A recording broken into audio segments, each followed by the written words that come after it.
ഭാരതീയ ജനതാ പാർട്ടിക്ക് ഈ സമൂഹത്തോട് ചോദിക്കാനുള്ള ഒരേ ഒരു ചോദ്യം, നമ്മളുടെ പടിഞ്ഞാറത്തറ കോഴിത്തോട് ബദൽ പാത, ആ പാത നമുക്ക് വേണ്ടേ എന്നുള്ളതാണ് ഞാൻ നിങ്ങളുടെ മുന്നിൽ വെക്കുന്ന ഏറ്റവും പ്രധാനപ്പെട്ട ഒരു ചോദ്യം. കഴിഞ്ഞ 1984 മുതൽ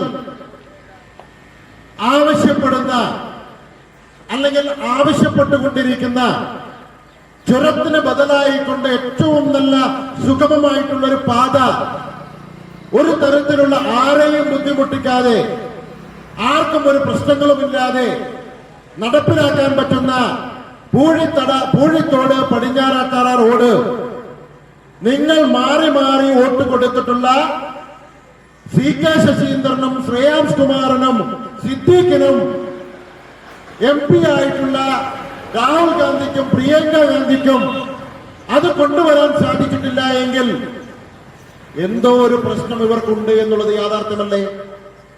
എന്തോ ഒരു പ്രശ്നമുണ്ട്, ഇവർക്കിതിനോട് താല്പര്യമില്ലാത്ത എന്തോ ഒരു പ്രശ്നമുണ്ട് എന്നുള്ളത് യാഥാർത്ഥ്യമാണ്. ഇപ്പൊ ഏറ്റവും അവസാനം ചൂരൽമല മുണ്ടക്കൈയുമായി ബന്ധപ്പെട്ടുകൊണ്ട് ഏറ്റവും പാരിസ്ഥിതിക ലോല പ്രദേശമായിട്ടുള്ള ആ പ്രദേശത്തു കൂടി തുരങ്കപാത കൊണ്ടുവരാൻ ഈ സിദ്ദീഖ് അടക്കമുള്ള ആളുകൾ സപ്പോർട്ട് ചെയ്യുന്നുണ്ടെങ്കിൽ, ശ്രേയാംസ് കുമാർ സപ്പോർട്ട് ചെയ്യുന്നുണ്ടെങ്കിൽ, അനിൽകുമാർ സപ്പോർട്ട് ചെയ്യുന്നുണ്ടെങ്കിൽ, പ്രിയങ്ക ഗാന്ധി സപ്പോർട്ട് ചെയ്യുന്നുണ്ടെങ്കിൽ, ഇതേ ആളുകൾക്ക് ഈ പടിഞ്ഞാറത്തറ പൂഴിത്തോട് റോഡിന് വേണ്ടി എന്തുകൊണ്ടാണ് ഇത്രയും കാലം സപ്പോർട്ട് ചെയ്യാത്തത്? ഇനി ഇവർ സപ്പോർട്ട് ചെയ്യുമെന്നുള്ളത് നമ്മൾ വിശ്വസിക്കുന്നുമില്ല.